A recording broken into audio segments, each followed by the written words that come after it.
Everyone. अब हमारे पास chemistry generic का सेमेस्टर 4 का इम्पॉर्टेंट टॉपिक है जो कि है एलिंघम डायग्राम। ये इम्पॉर्टेंट इतना है कि ये ज़रूर आएगा, ठीक है, ये लॉन्ग में आएगा।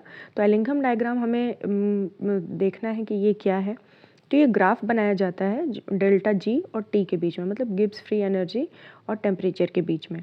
ये थर्मोडायनेमिक प्रिंसिपल है, मेटलर्जी में यूज़ किया जाता है। यहाँ डिफरेंट डिफरेंट मेटल्स का भी किया जाता है, लेकिन हम लोग सिर्फ बेसिकली कार्बन का पढ़ेंगे, ठीक है। अब हम देखते हैं, अगर एक कंसिडर करते reaction A gives product B, तो यहाँ पे एक इक्वेशन है del G is equal to del H minus T del S. तो ये अगर हम इक्वेशन देखते हैं तो Y is equal to C plus M X मानते हैं। तो अगर m माइनस मतलब m जो है वो नेगेटिव s दे रहा है, इसका मतलब s क्या है, पॉजिटिव है। मतलब स्लोप अगर नेगेटिव जा रहा है तो डेल s मतलब स्पॉन्टेनियस जो है वो पॉजिटिव है, उसका फ्रीडम बढ़ रहा है, ठीक है। तो ये इक्वेशन को देखते हैं। पहले देखिए C मतलब जो कि एक कार्बन है, कार्बन सॉलिड फॉर्म में है। जब वो ऑक्सीजन के साथ रिएक्ट कर रहा है तो कार्बन मोनोऑक्साइड का फॉर्मेशन कर रहा है। तो अगर आप रिएक्शन साइड में, रिएक्टेंट साइड में देखें तो जब भी कोई भी चीज़ सॉलिड रहता है तो उसको हम लोग इक्विटी 1 लेते हैं, ठीक है। और ऑक्सीजन जो है वहाँ पे एक मॉलिक्यूल है, पर यहाँ वो गैसियस फॉर्म में ऑक्सीजन एक है। उसके बाद जब प्रोडक्ट बन रहा है तो वहाँ पे कार्बन मोनोऑक्साइड का 2 मॉलिक्यूल बन रहा है। इसका मतलब क्या हो रहा है, उसका जो स्पॉन्टेनियसटी है वो बढ़ रहा है, डेल एस बढ़ रहा है, ठीक है। तो डेल एस पॉजिटिव हो गया, मतलब एम नेगेटिव होगा। सिमिलरली यहाँ पे देखिए रिएक्टेंट साइड में 3 मॉलिक्यूल है, 2 CO का और एक ऑक्सीजन का। यहाँ पे 3 है पर प्रोडक्ट साइड में 2 ही बन रहा है। इसका मतलब डेल एस यहाँ पे नेगेटिव हो रहा है और एम फिर पॉजिटिव हो जाएगा। एम मतलब स्लोप को बता रहा है कि एम पॉजिटिव हो जाएगा। और थर्ड वाली इक्वेशन में हम लोग देखते हैं कि यहाँ पे कार्बन ऑक्सीजन के साथ रिएक्ट करके कार्बन डाइऑक्साइड बना रहा है।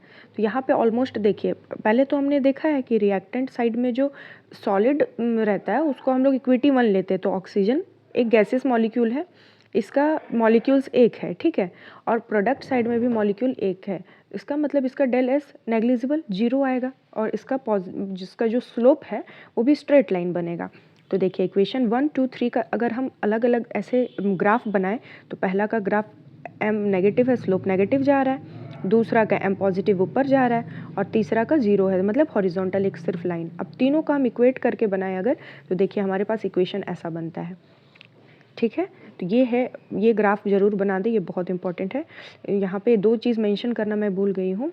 इस साइड आप मतलब हॉरिजॉन्टल नीचे साइड आप टेम्परेचर लिख दें और ऊपर साइड आप वो लिख दें जी का वैल्यू।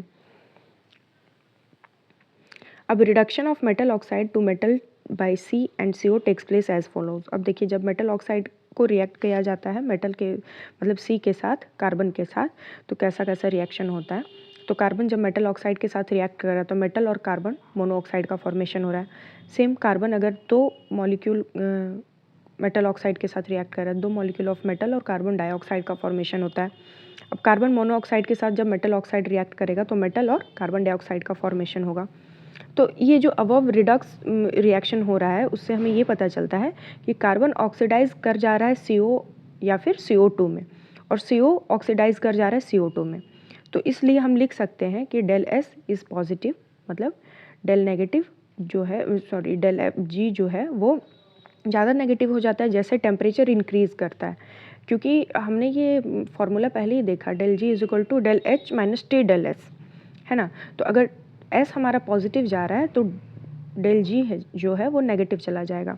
और उसका जो स्लोप है सी, जब कार्बन मोनोऑक्साइड बन जा रहा है वो डाउनवर्ड्स जा रहा है उसका ग्राफ। सिमिलरली इक्वेशन 2 में डेल जी नेगेटिव है। ये ग्राफ बनाने के बाद ये आप इसको लिख दें, डेल एस नेगेटिव है और इसीलिए डेल जी जो है वो भी वो पॉजिटिव हो जाएगा। जैसे जैसे उसका टेम्परेचर इंक्रीज़ करेगा उसका स्लोप अपवर्ड्स की तरफ जाएगा। यहाँ पे जब डेल एस 0 है तो डेल जी में कोई भी चेंज नहीं आएगा टेम्परेचर के साथ, और इसीलिए वो और ऑलमोस्ट हॉरिजॉन्टल लाइन बनाएगा। तो इससे ये पता चलता है CO जो है वो ईजिली ऑक्सीडाइज कर जा रहा है CO2 में, C से भी कार्बन से, और कार्बन जो है वो ऑक्सीडाइज कर जा रहा है CO2 में। Hence below 400 degree Celsius CO reduces metal oxide more effectively than C। इसका मतलब ये पता चल रहा है 400 डिग्री सेल्सियस का टेम्परेचर जब उससे कम मिलता है तो कार्बन मोनोऑक्साइड जो है वो मेटल ऑक्साइड में जल्दी से रिड्यूस कर जा रहा है।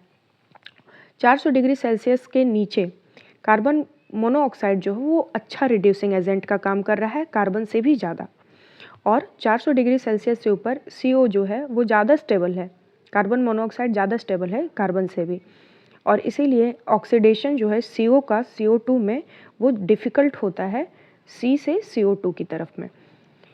सो C is more easily oxidise to CO2 than CO is oxidise to CO2। मतलब इससे ये पता चल रहा है कि कार्बन जो है वो CO2 में जल्दी ऑक्सीडाइज कर जा रहा है इन कंपैरिजन कि कार्बन मोनोऑक्साइड जो CO2 में ऑक्सीडाइज करे, और इसीलिए कहा जाता है कार्बन जो है वो अच्छा रिड्यूसिंग एजेंट होता है, और कोई भी रिड्यूसिंग मेटल होते हैं उनके लिए, और वो भी कब, जब उसका टेम्परेचर 400 डिग्री सेल्सियस से ज़्यादा हो। So thank you so much. ये था हमारा एलिंगम डायग्राम। ये डायग्राम में थोड़ा सा मिस्टेक है कि यहाँ पे नीचे टेम्परेचर और ऊपर हमें वो ये ऊपर टेम्परेचर और नीचे डेल जी का वैल्यू लिखना था। So thank you so much.